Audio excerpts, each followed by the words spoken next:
बिस्मिल्लाहिर्रहमानिर्रहीम अस्सलाम वालेकुम। आप सब व्यूअर्स का वेलकम करती हूँ अपने किचन में एक न्यू रेसिपी के साथ। व्यूअर्स, आज की रेसिपी में आपके साथ शेयर करूँगी रशियन फ्रूट सैलेड की रेसिपी।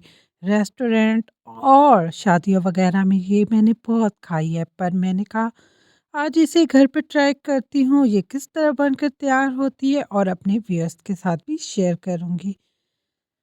बिस्मिल्लाह करके शुरू करते हैं आज की रेसिपी। यहाँ पर 2 अदद मैंने सेब लिए थे, उसे हाफ हाफ कट करके उसके अंदर जो बीज थे उनको मैंने निकाल लिया था।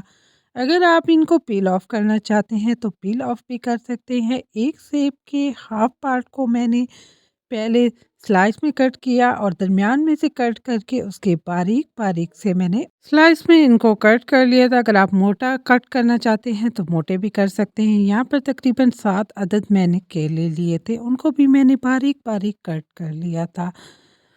अगर आप इस तरह कट करेंगे तो आपका काम जल्दी हो जाएगा। मैं जब तक केलों को काट रही हूँ, अगर चैनल पर न्यू है तो प्लीज़ चैनल को लाइक शेयर और सब्सक्राइब ज़रूर कर लिया करें।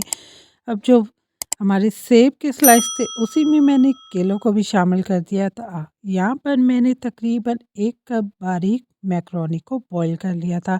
इससे हमारा जो रशियन सैलेड का टेस्ट है वो बहुत ही ज़बरदस्त हो जाता है। और यहाँ पर एक मीडियम मैंने अनार लिया था, उसको मैंने अच्छे से दाने निकाल कर वो भी इसमें शामिल कर दिए। यहाँ पर 4 से 5 खाने के चम्मच मैंने मिल्क पैक क्रीम ली थी, उसमें 2 खाने के चम्मच मेयोनीज शामिल की थी, 1 teaspoon sugar powder, 4 teaspoon black pepper, half teaspoon नमक आप अपने टेस्ट के मुताबिक शामिल कर सकते हैं, 4 टीस्पून इसमें नेशनल का चाट मसाला लिया था। इसको मैंने अच्छी तरह से मिक्स कर लिया था।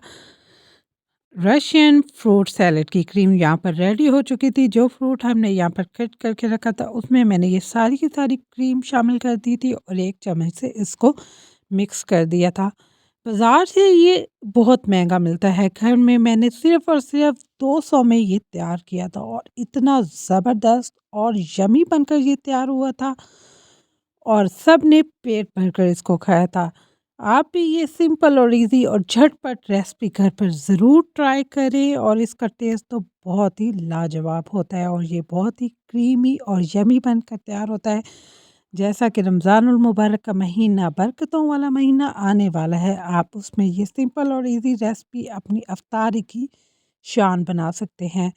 और यहाँ पर हमारा रशियन फ्रूट सैलेड ज़बरदस्त तरीके से बनकर तैयार हो चुका है और जो बच्चे जो फ्रूट खाना पसंद नहीं करते वो भी इसको बहुत शौक से खा लेते हैं। आप भी ये सिंपल और इजी रेसिपी घर पर ज़रूर ट्राई करें और मुझे अपनी दुआओं में याद रखें ताकि इस तरह की सिंपल और इजी रेसिपीज़ आपके साथ शेयर करती रहूं। Thank you watching my video और चैनल को लाइक शेयर और सब्सक्राइब ज़रूर कर दें।